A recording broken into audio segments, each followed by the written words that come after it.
Si notre cœur vient à s'ouvrir à un moment donné dans le temps, nous tombons en amour. Si notre cœur se referme à un moment donné dans le temps, l'amour cesse. Notre cœur maîtrise la circulation de l'énergie en s'ouvrant et en se refermant. Cela signifie que le cœur, tel une valve, peut permettre à l'énergie de circuler ou empêcher l'énergie de passer. C'est extrait du livre L'âme délivrée de Michael Singer. Plus nous sommes dans la résistance et la protection, plus nous verrouillons l'ouverture de notre cœur. Plus nous sommes dans la confiance, l'accueil, le lâcher-prise, plus nous la favorisons, à condition évidemment que la personne à laquelle on s'ouvre ne soit pas dans des schémas toxiques, dans des résistances profondes, dissimulées. Nous avons un instinct de cœur, une intuition profonde, qui naît des désirs de notre âme qui, même s'ils sont inconscients, poussent notre être vers des expériences qui doivent être vécues pour son élévation. Ces expériences peuvent être nourrissantes et inspirantes, mais peuvent être les outils que la vie déroule pour nous comme outils nécessaires à nos transformations intérieures, par la possibilité qu'elles offrent de transmuter nos souffrances passées en nous les faisant revivre.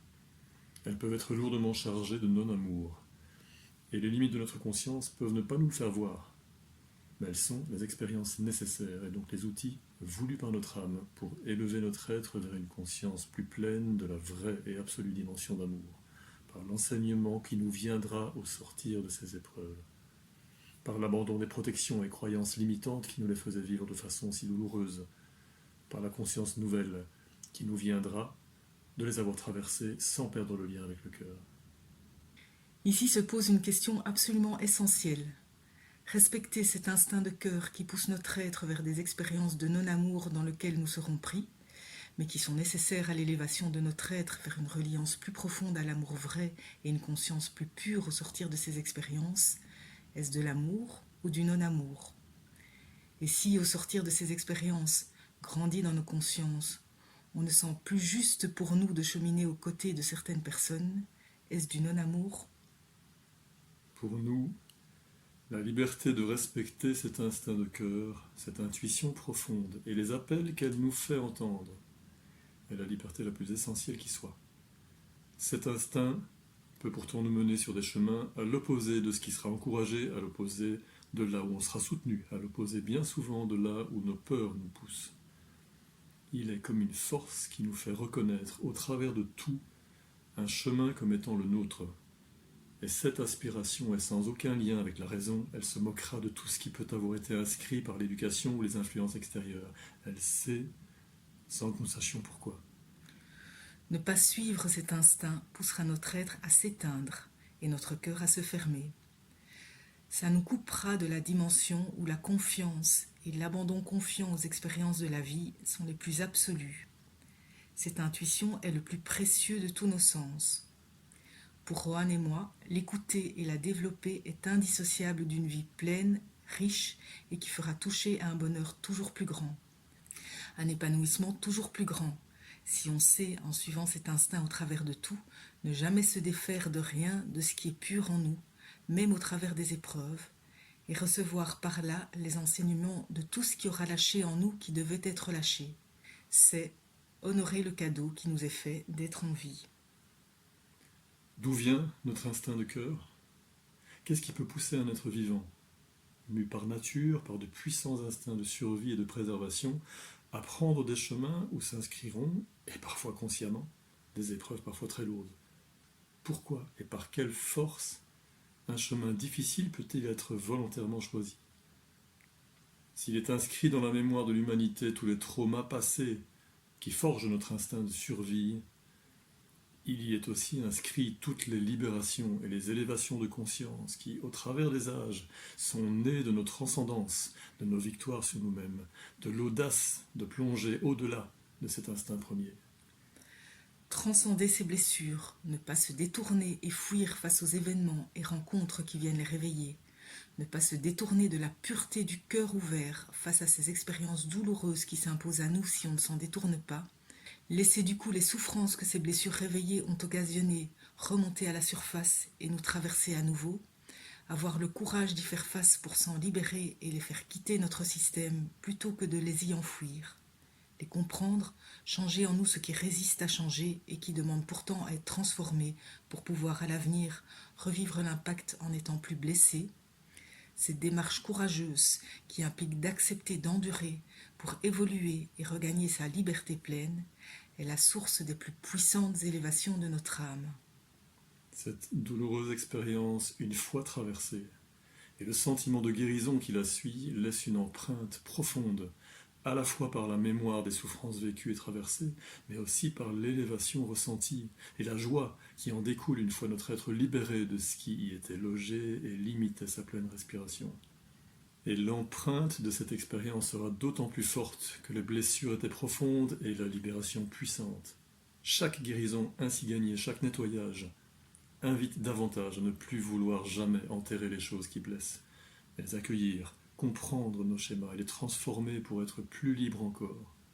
À chaque fois, la même récompense, le sentiment de s'être offert un cadeau qui nous réconcilie un peu plus encore avec la plus belle part de nous-mêmes, comme un cadeau d'amour qu'on s'est fait à soi-même. Plus le choix en nous est présent de ne plus résister à ce que nos souffrances peuvent nous apprendre sur nous, aux invitations qu'elles représentent de se purifier encore, et plus quand des résistances à traverser les blessures se manifestent chez l'autre, on sentira qu'il nous tire vers le bas. On se sentira inconfortable.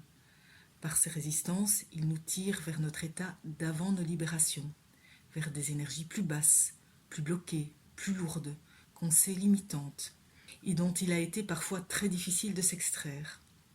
Cette empreinte positive laissée par nos guérisons génère en nous, face aux résistances de l'autre, un inconfort qui nous informe instantanément et avec force que le positionnement auquel il s'accroche n'est pas juste pour nous. Un inconfort qui n'est pas généré par la remontée à notre conscience de blessures enfouies en nous qui demandent à être nettoyées et qui serait le signe qu'il est temps de grandir, mais qui nous apprend à nous positionner. Ces inconforts sont des guides sur notre chemin.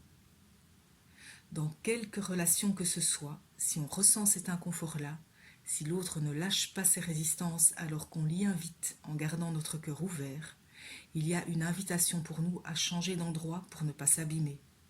Certaines personnes ont des résistances absolues. Ne pas s'en détourner alors sera destructeur et peut parfois amener jusqu'au rejet de sa propre vie. Accueillir l'autre, toujours, en toutes circonstances, parce qu'on nous a appris que c'était la conduite à suivre pour vivre dans le bien. Faire ça sans respecter notre sensibilité profonde, notre instinct de cœur. C'est pour nous être un homme ou une femme de principe qui se conforme et non un homme ou une femme de cœur. Notre cœur ne sera pas au rendez-vous dans la relation, il ne sera pas ouvert si nous nions son instinct et ce qu'il nous fait sentir qu'il a besoin. Ce ressenti-là n'est pas lié à notre mental, nos principes, nos pensées, nos valeurs ou nos peurs. Il ne répond pas à ce qui a pu nous être inculqué. Il est comme une voix intérieure qui n'a cure des influences, si convaincante soit-elle pour nous. Il est notre reliance à la plus vraie et juste nature et place des choses. Il est la force qui, dans notre vie, nous poussera sur un chemin de véritable amour pour nous-mêmes. Car à chaque fois que notre instinct de cœur, notre intuition profonde nous semblera contraire à ce qui est universellement admis comme étant juste, il nous questionnera sur notre confiance et notre pureté dans cette intuition. Où en es-tu dans ta foi que la source des élans vers lesquels tu sens cette force de cœur te pousser est une source lumineuse et belle? Quelle solidité a ta foi intérieure que tu as le cœur bien mis? Cette confiance s'effrite-t-elle quand les apparences, l'éducation ou les jugements sont opposés à ton intuition, alors que tu sens qu'elle préserve l'ouverture de ton être? Notre croyance à Kathleen et moi est que nous sommes tous issus de la source, que notre chemin à tous est un chemin de réconciliation avec notre lumière. Mais pour autant, notre chemin n'est pas d'ouvrir notre porte toujours à une relation partagée avec tous. Nous avons un instinct qui nous guide inconsciemment vers les personnes justes pour nous maintenant. Nous sommes inconsciemment attirés par les personnes qui, là où nous en sommes maintenant, seront un levier vers le prochain palier de notre évolution spirituelle, celles qui nous inspirent à nous élever vers des fréquences plus hautes, autant que celles qui ont le potentiel de nous faire vivre ce que nous avons besoin de vivre pour transformer ce qui doit l'être en nous et grandir dans notre conscience. En évoluant spirituellement, on dit en énergétique qu'on élève nos fréquences vibratoires. Et en élevant nos fréquences, on sera naturellement enclin à prendre de la distance avec des personnes de fréquence plus basse, qui entretiennent des schémas limitants, non confiants, plus lourds, et à aller vers des personnes qui ont des fréquences plus hautes, qui entretiennent davantage ce qui grandit la liberté individuelle, l'amour de soi et la confiance en la vie. Et pour ça, préserver l'élévation de notre être et continuer de cheminer vers plus de liberté et d'ouverture intérieure est prioritaire à rester ouvert à tous. Le véritable lien d'amour entre nous-mêmes et les autres, présent dans l'invisible et dans nos cœurs, ne s'altère pas avec la distance. Tout amour remplit d'autant plus notre être et notre conscience que notre cœur est ouvert et qu'on est relié à notre propre lumière. Nous sommes des êtres spirituels et reliés par l'amour, bien avant d'être des êtres incarnés en recherche d'amour. Notre instinct de cœur, notre intuition est la voix intérieure qui nous fera sentir, avant de s'y perdre, qu'une relation est toxique. Les personnes ayant vécu ce type de relation témoignent en très grand nombre que leur intuition les mettait en garde avant de s'y engager. Mais apprendre à donner assez de place à cette intuition fait partie des choses qui s'acquièrent au fil des expériences de vie sur notre chemin. Et si des chemins que l'on prend sont usants, intoxicants, destructeurs, et ne sont clairement pas le chemin le plus direct vers notre bonheur, vers notre ouverture de cœur, ils sont toujours le chemin le plus direct vers ce qu'il nous est nécessaire d'intégrer en profondeur pour mieux savoir comment préserver cette ouverture et notre bonheur. Sur quel chemin marcher pour préserver notre bonheur, pas après pas? Sentez l'ouverture de votre cœur, suivez passionnément les chemins qui vous semblent la favoriser. C'est dans l'instant, à l'écoute de notre cœur et dans la pleine conscience de ce qui se joue en nous, que l'on peut préserver l'ouverture de notre cœur, en répondant à ce à quoi il nous invite comme transformation ou positionnement. Rien n'est jamais acquis et sûrement pas notre bonheur. Il se réinvente à chaque seconde avec ce que la vie déroule pour nous. Merci de nous avoir écoutés. Merci beaucoup.